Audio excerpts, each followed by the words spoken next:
હા હું શું કહું છું તને? તમે શું આવો છો મારી પાછળ પાછળ? ઝઘડો કરવો છે તમારે? કરી લો, એક કામ કરો.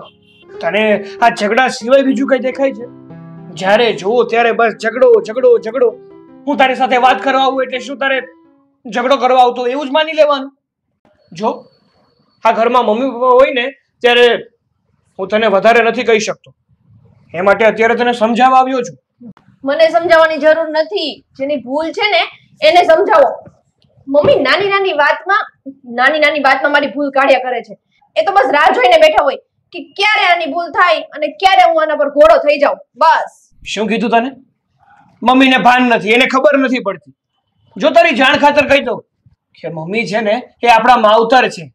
એને આપણા કરતા વધારે દિવાળીઓ જોઈ છે, એને આપણા કરતા વધારે સમજણ છે અને બધું સમજી પણ શકે છે.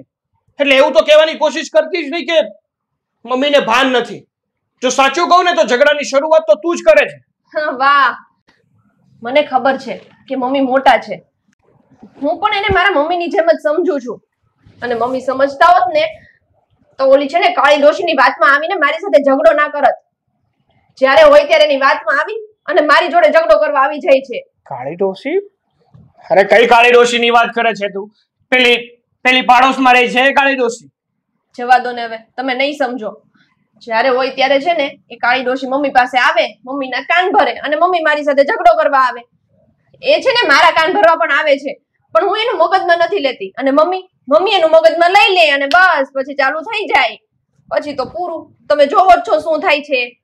એનો અર્થ એ છે કે આપણા ઘરમાં જે પણ કઈ આ ઝઘડા ઊભા થાય છે, જે પણ કઈ આ પરિસ્થિતિ ઊભી થાય છે, એની જવાબદાર પેલી કાળી ડોશી છે, એમ ને?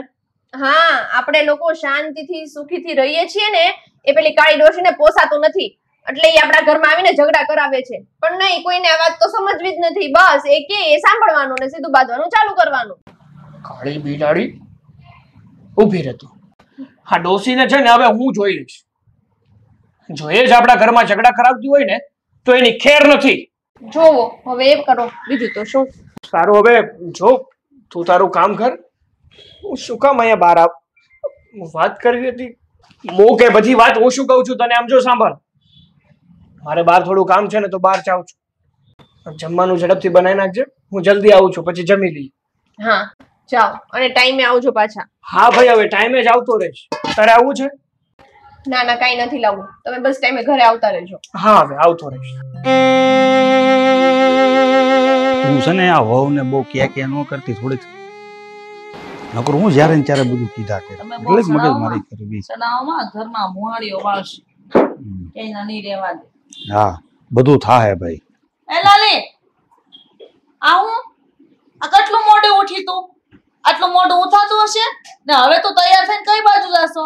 આ કોલેજ નથી જવાનું તારે? ના મમ્મી, કોલેજમાં છે ને 2-3 દિવસથી કાર્યક્રમો ચાલે છે એટલે કોલેજ નથી જવાનું મારે. જોયું તમે સાંભળ્યું?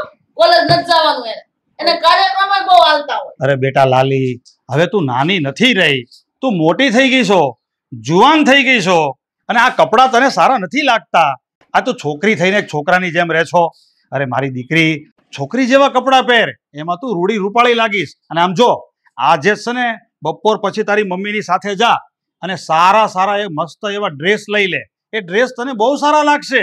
પણ મમ્મી પપ્પા, તમને આ કપડામાં વાંધો શું છે? હું નાનપણથી આવા જ કપડાં પહેરું છું ને આમ જ તો રહું છું, તો તમને લોકોને હવે શું તકલીફ થાય છે? બેનબા, મમ્મી ને પપ્પા જે કહેતા હોય ને એ સારું જ કહેતા હોય. અને તમે છે ને હવે નાના નથી રહ્યા, મોટા થઈ ગયા છો. તમે ભલે ને આવા કપડાં પહેરીને મોટા થયા હોય, પણ હવે તમારે આવા કપડાં ના પહેરાય. તમે એક પુરુષ નહીં સ્ત્રી છો, એટલે છોકરીઓની જેમ જિંદગી જીવો. અને કાલ સવારે તમારા લગ્ન કરવાના છે. અમારે કઈ થોડા તમને ઘરે બેસાડી રાખવા છે. ભાભી, તમને એવું નથી લાગતું કે તમે કઈ વધારે જ બોલો છો? તમારે કાઈ પણ બોલવાની જરૂર નથી. કેમ બોલવાની જરૂર નથી એટલે? ઈ ઘરની સદસ્ય છે, તારી ભાભી છે, ઈનો કે કોણ કે? તારે એની વાત માનવી જ જોઈએ, બરાબર છે? ઈ જેમ કહે ને એમ કરજે. મને છે ને કોઈએ પણ કાઈ પણ કહેવાની જરૂર નથી. તમે લોકો સાંભળી લો, હું તો એ જ કરીશ જે મને ઠીક લાગશે. એટલે એટલા ટોકવાનું બંધ કરી દો. છોકરી ખરી છે આ છોકરી, હવે આને કેમ સમજાવવી મારે? સમજાવો હવે, પેલા બહુ સમજાવતો હતા નાની હતી તી. સમજાવો, તારું કામ કરજે બેટા.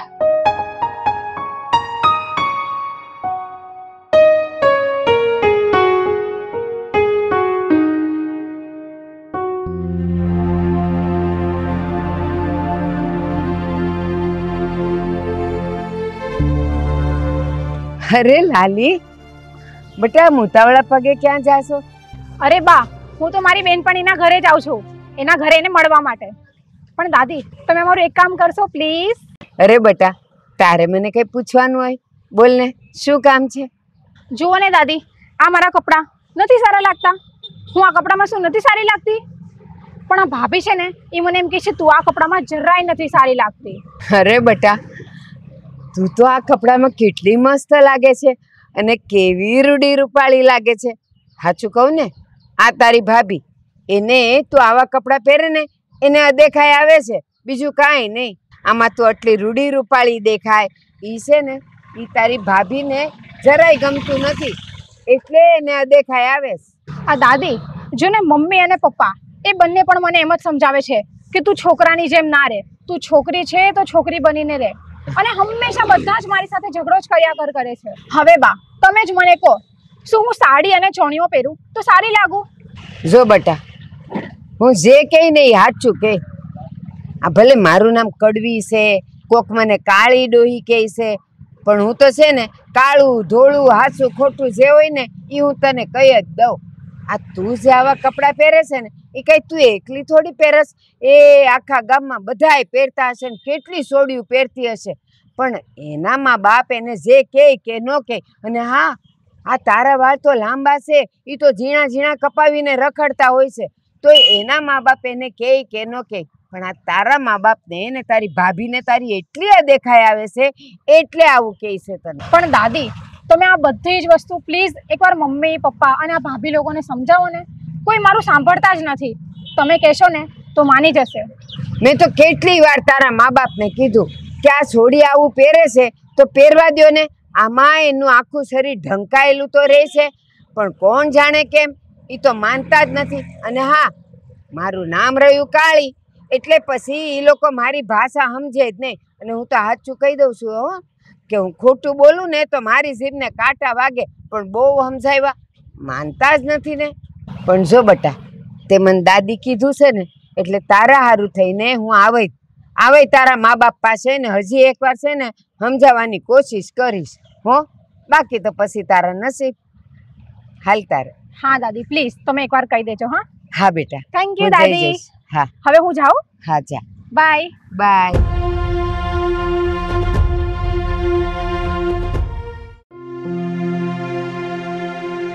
ભાભી જુઓ ને, આજે મેં ડ્રેસ પહેર્યો છે, કેવી લાગુ છું હું? અરે વાહ લાલી, તું તો એકદમ પરી જેવી લાગે છે હો. બેસ, અહીંયા બેસ. આજે તું એટલી મસ્ત લાગે છે ને, જોયું? આવા ડ્રેસ જ પહેરાય, ડ્રેસ પહેરી તો કેટલા મસ્ત લાગીએ. પણ ભાભી, આજે બપોરે છે ને રસ્તામાં મને કડવી ડોશી મળ્યા હતા. એ તો એમ કહેતા હતા કે હું પેન્ટ શર્ટમાં બહુ સારી લાગુ. અને હા, આ મારા ઘરવાળા છે ને, તમે લોકો બધા મારાથી ઈર્ષ્યા કરો છો. આવું હતું? જો બેનબા, તમારે છે ને એ ડોશીનું કઈ મગજમાં જ નહીં લેવાનું.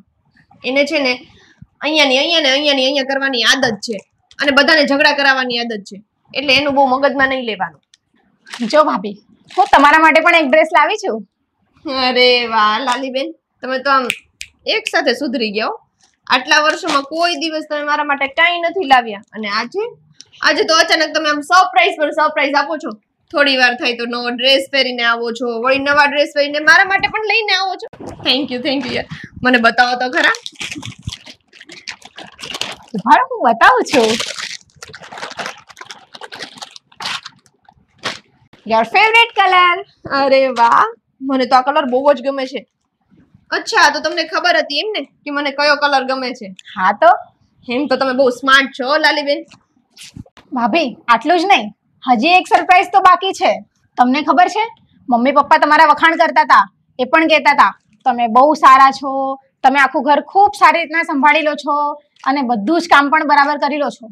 પણ ઓલા આપણે બાજુવાળી છે ને કડવી ડોશી, એના કારણે જ આપણા ઘરમાં કંકાસો થાય છે અને આટલા બધા ઝઘડા ઊભા થાય છે. પણ હવે હું સમજી ગઈ, હવે હું એવું ક્યારેય નહીં કરું. હે ને? હા, મને તો પહેલેથી જ ખબર છે કે ડોશીએ આપણા ઘરની પથારી ફેરવી છે. પણ કઈ નહીં, બધા સમજી ગયા ને. આપણે તો બસ એ જ જોઈએ છે કે બધા હળી મળીને સુખેથી રહે. ભગવાન શ્રી કૃષ્ણએ કીધું છે કે દુનિયાની અંદર જે કાંઈ પણ બને છે એ મારી મરજીથી જ બને છે. મારી મરજી સિવાય કંઈ પણ થતું નથી. મારી મરજી સિવાય પત્તું હલતું નથી. કર્મકારી ધર્મકારી હું જ છું.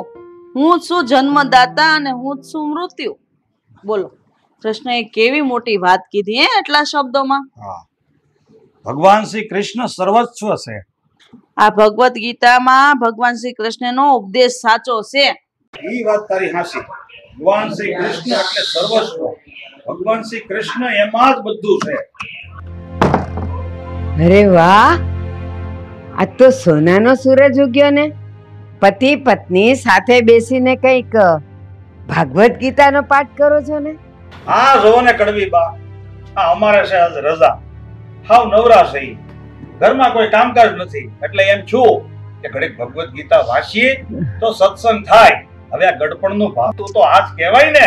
હું વાત છે કડવી ડોશી, આજ હવારમાં અમારા ઘરના દાદરા ચડવા પડ્યા. અરે શું વાત કરું લક્ષ્મીબેન, જ્યારે જોવો ને ત્યારે એકલી પડું તમારા ઘરની ચિંતા થાય. આ મારી તો આગળ પાછળ કોઈ છે નહીં. હતા દીકરો ને વહુ, પણ જો એને કાઢી મૂક્યા ને એટલે હવે હું હા એકલી અને તમારા ઘરની ચિંતા બસ. અરે કેમ કડવી બા, આ તમને વળી અમારા ઘરની એટલી બધી તો શું ચિંતા થાય છે? જો મહેશભાઈ, ઓલી કહેવત છે ને કે સાચો સગો પાડોશી. હવે પાડોશીને પાડોશીની ચિંતા ન થાય તો કોને થાય? કડવી બા, મને એક વાત કહો, આ તમને અમારા ઘરની ચિંતા કેમ થાય છે? તમે દુખી કેમ છો એટલા બધા અમારી ઘરની ઉપાધિ કરીને? હું એમ કહું છું તમને. જો લક્ષ્મીબેન, તમારી પાડોશી છું, તમારી ચિંતા ન કરું તો કોની કરું? આ તમારી વહુ હાવ કામ ચોર છે, કરે છે ઘરના કામ, અને જે કરે એમાં કાંઈ ભલી વાર ન હોય. અને આ તમારી છોડી છે તો છોડી, પણ એને છોકરાની જેમ ગામમાં આટા મારે છે ને ગામ એની વાતું કરે છે. હવે સાચું કહેજો, આ ચિંતા મને ન હોય તો પછી કોને હોય? એ કડવી ડોશી, તમારા દીકરા અને વહુને તો ઘરમાં ટકવા નથી દીધા અને હજી અમારા ઘરમાં કંકાસ ઘાલવા આવ્યા છો. હા કડવી ડોહી, હા તમે છે ને તમારી આદત સુધારો તો બહુ સારી વાત છે. આ જેના તેના ઘરમાં ગોવા ઘાલો છો અને આગા પાછી કરો છો, આ બંધ કરો. આ તો સારું છે કે મારી બાઈ અને મારી બા હારી છે, સમજદાર છે. બાકી તમે તમારું ઘર ભાંગી જ નાખત ને. રામ રામ રામ રામ. ખોટું બોલું તો મારા જીભને કાંટા વાગે. આ તો પાડોશી ધર્મ નિભાવું છું ને એટલે મન તમારા પેટમાં બળે, બીજું કાંઈ નથી. એ તમારે છે ને પેટમાં બાળવાની કોઈ જરૂર નથી. અને છે ને આ તમે મારા પાડોશી છો, એક વડીલ છો, એટલે તમને હાથ જોડીને કહું છું કડવી ડોશી કે આજ પછી છે ને તમે અમારા ઘરમાં પગ નહીં મૂકતા. આ ઘરનું પગથિયું સડતા નહીં તમે બીજી વખત. તમે જાઓ અહીંથી. હા કડવી ડોશી, આ જે છે ને સત્ય હકીકત અમે તમને કહી છે, આજ પછી કોઈ દિવસ મારા ઘરમાં આવીને આ બધાના ધંધા નહીં કરાવતા. તમે તો આખી શેરીને માથે લીધી છે, બધાના ઘરમાં બાંધણો કરાવ્યા છે, પણ હું તમને કહી દઉં છું આજ પછી કોઈ દિવસ મારા કાન ભરવા કે મારી વહુના કાન ભરવા આવતા નહીં. હા, અરે તમે તો તમારા દીકરા વહુને તમારા ઘરમાંથી બહાર કાઢી મૂક્યા છે. તમે તમારા દીકરાના નો થયા તો તમે અમારા શું થવાના? અમે તો તમારા પાડોશી છીએ. અને નામ એવા જ ગુણ છે. આ કડવી બા છે, કોઈથી મીઠું નહીં બોલ્યા હોય. મને માફ કરજો, તમને ન ગમતું હોય ને તો હવે હું ક્યારેય તમારા ઘરે નહીં આવું. અને હું કોઈને આ તમારી બાઈને તમારી બાને હું કાંઈ નહીં કહું. બસ આ તો પાડોશીમાં કંઈક થતું હોય તો જીવ બળે ને એટલે કહેતી હો, બાકી મારે હું. વાહ કડવી બા, તમે તો જાણે છે ને મારી ઉપર ઉપકાર કરતા હોય ને એની જેમ બોલો છો. હવે હાલો હાલો આમ જાઓ તમારા ઘરે, હાલો. એ હા હા, તમને નહીં ગમે ને તો હું અહીં નહીં આવું, પણ બોલાવું છું તો હું આવીશ. અરે ભાઈ અમારા દી થયા, તમે જાઓ ની બાપા. લા હું કરું. છે કડવી બાઈ છે.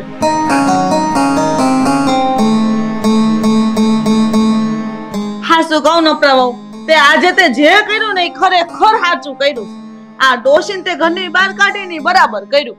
અરે મમ્મી, મને તો આ ડોશીની પહેલેથી જ ખબર હતી, એટલે જ મેં એનું કાંઈ મગજમાં લીધું નથી. હા વાહ, હા કાઈ મેં કીધું તું ને ભગવાન હવ હારા વાના કરી દે. હાશ.